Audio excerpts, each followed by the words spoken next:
Hey guys, Matt Donald here. It's late. It's so late. It's like 2 in the morning, and having to record this message for the Paleobites Patreon has interfered with my usual bout of lying in bed and perusing TikTok while waiting for my pills to kick in. But the money, the vast quantities of wealth I get from this show beckons like the seductive sirens it is. So here I am recording this message about the Paleobites Patreon. You know, that money, I want more of it, please. So subscribe to my Patreon at patreon.com/Matthew Donald. There you can find bonus episodes for Paleobites, and you can also get ad-free versions of the show now this show has ads. Now, like I said, money.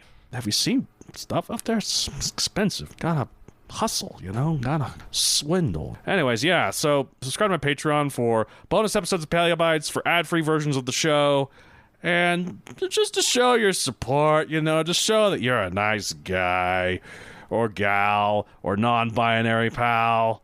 Just help a brother out, man. This crap's hard. Oh yeah, as for what we're talking about for the bonus episode, I don't know. Roar, growl, snarl, bellow. Welcome to Paleobites, the podcast for dino nerds by dino nerds, and for absolutely no one else, and probably not even dino nerds. Well, when you put it that way. My name is Matthew Dahl, and each week I and a rotating series of guest co-hosts talk about and rate a genus of prehistoric animal, be it dinosaur, mammal, arthropod, and so on. This week, I'm joined by someone who absolutely is a dino nerd. You better believe it. It's Stephen Curro. How are you? I'm doing well, thank you. Glad to be here as always. Of course, absolutely. Well, we're glad to have you here. You're one of the original, the OG hosts of the show. So there's a select few that are still around. Some of them have left for various reasons, but most of them are still here, which is great. So we have been doing this for a while, haven't we? Oh my God, it's so long. It'll be 5 years later in this November. Oh my gosh. Yeah. Wow. So it was just before COVID when it started. It was November 2019. Oh, that's and right. Yet somehow, through thick and thin, through having a long enough backlog by the time it hit, that I could keep going for long enough without having to record in person for a little bit, I was able to somehow, I've not missed a week. And I'm going to keep that perfect record as long as I can, because I know as soon as I miss a week, I'm going to be more lenient to missing other weeks. Come hell or high water, we're going to keep Paleobites running strong. Yes, yes, indeed. And I'm really excited to see what I'm going to, because like I found, it comes out every Tuesday. In 2025, Tuesday in April is an April Fool's Day. April Fool's Day comes on Tuesday. Ah, boy. So I'm trying to figure out how do I play that. I usually hate April Fool's Day, but it can be fun for doing stuff like this. Maybe a special on all the things paleontologists have gotten wrong. Maybe. One thing I was thinking about doing is since I normally do prehistoric animals, how about I just do a living plant? Like a sunflower? Oh, something that's alive. I gotcha. Yeah. April Fool. Yeah. Or maybe I could just do humans, and rather than us talking about it, it's like aliens. You could do a cryptid. Yeah. Ooh, I could Bigfoot. Yes. I could do big. There's a lot of things I could do, but like I have these alien characters from my other show, The Ritwed, currently on indefinite hiatus. These 2 alien characters, is it like Emperor Splazatrax, Supreme Ruler of the planet Zerkabon? I think I heard one of those episodes. And I was thinking about like maybe they could come in and review humans. It's like humans, Homo sapiens, long since extinct after we found them in the Goosapag sector. Oh dear. Speaking of long since extinct, we're talking about one of those classic old amphibians that you hear about that has a really short name, but it's really hard for me to pronounce. The consonants smushing together it creates a sound I do not like. It's Eryops or Eryops. Eryops. What was Eryops? Yops. Yeah, I always thought the Y was and the R were switched. But no, it's Eryops. It means drawn out face, by the way. Huh. The ops makes sense. It does have a wide face. Yeah. Well, also, its full name is Eryops megacephalus, which means drawing out face with a big head. I think they really wanted us to know. Double emphasize the big head. Have you ever seen, So I Married an Axe Murderer? No. It's a Mike Myers movie. There's a one famous part where he's talking this. He has one of his characters with those silly accents, and there's this kid. He's like, "Oh, look at the size of that boy's head. His head's like Sputnik. He'll be crying himself to sleep tonight on this huge pillow." That's Eryops. So, look at that big head. It's not nice to call somebody a fathead, but in this case, it's a big head. Okay, well, it is a temnospondyl, a group of prehistoric amphibians that includes the earlier Prionosuchus and why did I write this one down? A sclero. I think it's like the sort of like the same thing with the eyes. Sclerocephalus, and the far more later and far more famous Coolosuchus. Okay. So 6.5 to 10 feet. So that's 2 to 3 meters long. Really, really big amphibians like that kind of scare me. Oh yeah, have you seen the Chinese or Japanese giant salamanders? They're eerie. Pictures, yeah. Yeah, they're eerie. If you see it's like it's wrong. Yeah. Looks very alien. 225 to 489 pounds, or 102 to 222 kilograms. So, and it was a carnivore. So watch out if you're back then. And back then, by bad, I mean the early Permian, 299 to 290 million years ago. So, yeah, don't try and travel back then. Yeah. Or do. I mean, can't stop. Crocodilian-sized amphibians. Like, I don't know. Amphibians really had their heyday long time ago. Mm-hmm. It's just so, oh my gosh, it's so strange to me. Like today, aside from the Chinese salamander, the Japanese salamander, they're all really small. Yeah. And I've only seen a couple of really, really small ones. So I don't know. I think I'd have a heart attack if I were swimming and I bumped into one. Yeah, it's like seeing a big alligator is scary enough, but seeing a big amphibian, for some reason, that's just weirder to me. It's like they look more alien. They look more other. They do, yeah. And some of them could get way bigger. The biggest one of all was Prionosuchus, which lived around this same time, although it was in the Amazon. It was 30 feet long. Oh, good Lord. So we're talking like a Dinosuchus-esque style crocodile, except it's not a crocodile, it's an amphibian.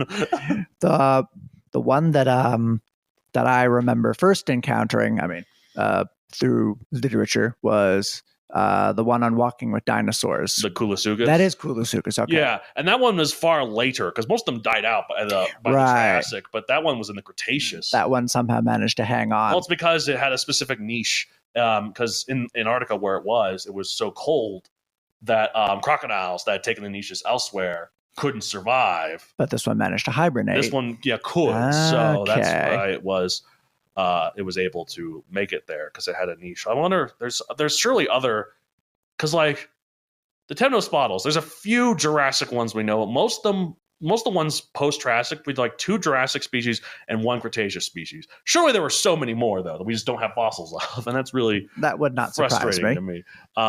Anyways, it was in Texas and New Mexico, USA. I don't know if I said that. It was described in 1877. Pop culture appearances, Jurassic World, the game, of course, and also in the first Land Before Time. Before it's one of the many creatures witnessing Littlefoot's hatching. Apparently, that's what I read. Oh, okay. That movie did kind of play whatever with creatures from what time period, like the Metrodon they find. They just throw them all together. What is that one that's the narrator? He looks like a weird ankylosaurus, but I don't even know if he has the club tail. I forget the name. It's like a Scutosaurus or something. I thought it began with a K. A Calaurus or a T. I don't know. We'll have to look it up. But whatever it is. They throw lots of creatures together. I think it's weird that creature that talks to Littlefoot, he's the narrator. How does he know all this? They gave him the same voice actor, and I don't know why. Because he's a Time Lord. That's why. Because remember at the beginning of Land Before Time, it's like before humanity, before the wolf, the mammoth. So it's like, how do you know? He's a prophet. He can see the future. He is, or maybe he's just crazy and just happens to be correct from our perspective. Because that's like the thing. That's what I heard about. Because the new Deadpool movie just came out, and one of his shticks is that he always breaks the fourth wall, but no one else does. And the canonical reason I've heard is that he actually isn't breaking the fourth wall. He's just insane. And he's saying insane things that because of how he was messed up with when he got mutated or whatever. And he just happens to be right from our perspective. Interesting. So he's not actually breaking he doesn't like climb out of the panels of the comic books. So you're saying this old, seemingly wise dinosaur was just stumbling around, and people are going, "Oh, there he goes, raving about primates again." And I was like, oh, there he goes. That one website, Twitter, became X. They're like, we have several questions. What's a website? Twitter, we sort of get, but as birds, what? What is an X? What's an X? Who's this Elon Musk fella? He sounds dumb. And then he shall live stream, and there will be many glitches. What's a glitch? What's a live? Oh, we get stream, and I guess we get live. So we get the tales that guy told. Oh man. So the thing about Eryops is that while like the other temnospondyls had to compete with crocodiles, this one had to compete with the dominant synapsids as the top predator, making one of the only amphibians of this time to do so. Because this is around the time of like Dimetrodon and other ones I can't think of. There are a few others similar to Dimetrodon. I mean, Adaphosaurus, but that's not the same niche because that's an herbivore. Right. Yeah, but unlike many modern amphibians, Eryops didn't go through metamorphosis, so there was no Eryops tadpoles. Adults lived in rivers and lakes, while the juveniles lived in swamps. Okay. So that's kind of interesting, I think. I don't know. Does anyone find this interesting? I think that would be an evolutionary advantage. You don't have to go through the metamorphosis. What is the evolutionary advantage of metamorphosis for an amphibian? My guess would be that it allows the tadpoles, in some case, to exploit another particular niche, and then they grow, and then they can get onto land. Maybe it's something to do with like that they don't have to develop as much in the eggs, so the eggs don't require as much resources to like. They hatch faster. Yeah. Right. Like kind of like a kangaroo. Yeah. Other things like that. Well, I actually read something interesting or heard something interesting. One of the reasons why human babies are so helpless for like the first 10 years their life. So if you look at like a giraffe or a deer, and it's like, oh, look at that, it's running in hours after its birth. Why can't we do that? It's because we have such big heads. And the big head that's good for our intelligence, as a baby though, or more for the mother, it has to go through the pelvis when it's born in a way. And like if it came out any more developed, it would not be able to fit its head out of the woman's pelvis. So interesting. That's one of the reasons why women have such wide hips. Like so they develop the head and not much else. Yeah, the head. Yeah, and so because of that, they came out so underdeveloped and helpless that we have to take care of them. Like a human baby, completely helpless. It needs its mother for like at least 5 years, if not 10. Like in the wild, I'm talking about wild. Right. Like and like maybe by the time it's 10, if like we were hunter gatherers, it might be able to figure things out enough. But no, so like I've read some prehistoric books, and they speculate that by 3 or 4, the kids, they would still be quite helpless, but they would have learned a lot of skills because you learn things quickly in this stone age. Well, because I'm just talking about like how we evolved, which is basically we evolved for the hunter-gatherer role we had. Our technology is not what we evolved for.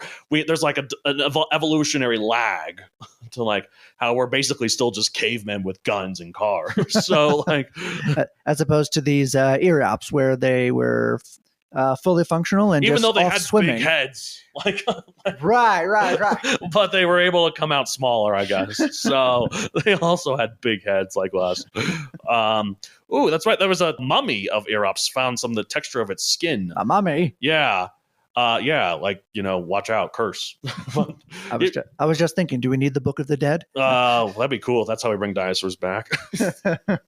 Although, except in the mummy, though, it didn't bring him back because he's bringing him back as the state he was currently in. The only way he could become fully regenerated is by sucking the juices out of. Oh, great. So would it, except I know this is unrelated to, but I just thought about so he's able to do that with other humans, although it's not necessarily, he's not taking their specific organs, he's just using their organs to bring himself back, because otherwise when he sucks that one guy's eyes who needs glasses, he would also need glasses. I figured that he was just sucking their energy out. Yeah, so right. What I'm saying is that like if we brought back a dinosaur and it has nothing to suck out of, but it was forced to suck the energy out of someone else, would it become more like a modern animal or would it still kind of look like a dinosaur based on the? I'm not based on. I mean, I always figured they would just regenerate itself. Yeah, using the energy of the ones that opened the chest or whatever. I'm just thinking about it from a scientific. That is a horrifying. Yeah, there was that a ridiculous movie I saw where this alien goo possesses a frozen mammoth, and the mammoth goes around not strangling, but like using its trunk to suck the life energy out of people. It's just like a vacuum cleaner. Yeah, exactly. It's just so bizarre. That reminds me of that Teletubbies vacuum cleaner that kind of looks like an elephant. Right. So, yeah. Well, that movie, though, The Mummy, it did make mummies cool. Well, if they have a movie where a giant amphibian is going around draining the life out of people, that would be rather disturbing. I feel like it would be easy to avoid a giant amphibian, though. Unless it could fly through the air. Or do like the sand thing. The sand. Yeah. Or bring the 10 plagues of Egypt. There you go. 10 plagues of the Permian. Oh no! We're screwed. The Permian extinction. Bring it back in the modern day. I think we have to co-author this book. Watch out, don't bring the Eryops mummy back. It's going to bring back the Permian extinction as the curse. We're dead. We're so dead. Oh my god. Oh great! Here comes the acid rain and the volcanism, the mass volcanism, the deoxygenation of the seas, the exploding ground. Look, to be fair, Eryops did live in the early Permian, but still, only the Leistosaur can save us. One of the reasons also why the Permian extinction was so bad is because those coal forests. They were called that because back in the day, those trees evolved before microbes that specifically were able to break down wood evolved. Really? So for about 50 million years, we had a bunch of trees that when they died, they just kind of stayed there and became coal. Huh. That's fascinating. Because there wasn't anything evolved yet to break them down. So there was a considerably more coal in the deposits. Yes, and so that coal came from the Carboniferous or whatever. It was there. It was in that layer of Earth for a while, and it was kind of doing its thing. But then the Permian hits. Those volcanoes blew up. What happens when you mix fire and coal? It burns. It explodes. It burns quite well. So the Earth basically exploded in the Permian. So this is what the kind of curse the Eryops mummy is going to bring. Anyways, so in terms of more scientific stuff to talk about. The salamander is supposed to be a symbol of fire. I think we took it a little too far. That's true. The fire salamanders. I've seen Frozen. I'm sorry, scientific? What were you saying? There was one that was found potentially in Pennsylvania that had been classified in the genus Glaucerpeton. Glaucerpeton. But then it was too similar to Eryops to similar to its own genus. So wait, hold on. So was it in Pennsylvania and West Virginia? Pennsylvanian. As then the time period, right, like the Mississippian and the epoch, not the epoch, not the place. I was confused. Yes, it says here El Cobre Canyon Formation in New Mexico. Okay, that makes more sense. Yes. Why did they do that? Why did they name the times after U.S. states? There's got to be a reason. And specifically, Mississippi and Pennsylvania. Yeah, I don't know. Did they first identify those time periods in those states? Possibly. Let's say, hold on. Temporal range, Pennsylvania, also known as the Upper Carboniferous, Pennsylvania, and the Mississippian comes from North American stratigraphy. The Pennsylvania comes from the U.S. state of Pennsylvania, where the coal beds of this age are widespread. There we go. Okay. So it is. There so you Mississippian, go. Same thing. Let's see. Hold on. Mississippian is so named because the rocks of this age are exposed in the Mississippi Valley. Okay. That's cool. It's not quite like Coloradosaurus, which was found in Argentina or something like that. Not quite to that. Anyways, let's rate Eryops 1 out of 65 million. This big amphibian predator that lived alongside Dimetrodon, which makes sense. I see a lot of in museums. I see Eryops and Dimetrodon together. I think we give it a solid 52 million. 52 million? I like 51 million because it's cool and big and scary and apparently cursed. It's going to bring the Permian extinction upon us. Oh man, but other than that, it's pretty cool. All right, well, that's it for this week. If you want to get a hold of the show, you can contact me at palebytespodcast@gmail.com, palebytespod on Twitter, and palebytespodcast on Instagram. Or you can find me on social media at Matthewdon Creator on Facebook and Matthewdon64 anywhere else. So Instagram, Twitter, TikTok. Where can they find you? You can find me at stephencurro.com, stephencurro.com. You can find links to the various writings and stories and poems that I have scattered throughout the universe. And oh my gosh, there are so many. You have quite the bibliography. It's small, but yes. I mean, it's small, a bunch of small stories, but there's still a bunch of them. Yeah. So True. I have a few big stories. You have a lot of small stories and one or two big stories. So, well, 2 books that have not been published yet. So you're working on it. It'll happen through sheer tenacity and grit. You'll get them out there. It's the only way to do it. Yeah, exactly. I have a book series on Amazon Megazoic available for print and Kindle. I also have a book series called Tesla Knots. I think that's the name of the series. I probably should come up with a name for the series. Not the Tesla Knots series. I thought that's what it was called. Yeah, That's just only the first book is called Tesla Knots, though. So, But the second book called Tesla Mancer coming out on August 27th. Mm-hmm. And for you who are only listening here because of dinosaurs, may I say, without spoiling a thing, that this book might interest you. Maybe there might be one or two things. There's something that occurs. This steampunk 1920s-esque book about Rasputin and Tesla. It has like a kind of a homage to classic pulpy. Yeah. Read it for yourself and find out. So, all right. Well, that's it for this week. I'll say the end of our episode of Paleobites. I think it's probably a hiss. Yeah. Or, you know what? It probably just did nothing, which is unfortunately, like, back then it was so quiet, and like we don't even think T-Rex roared. That's like, boring. Shut up. It was like, blah. Blah. Emotep. Emotep.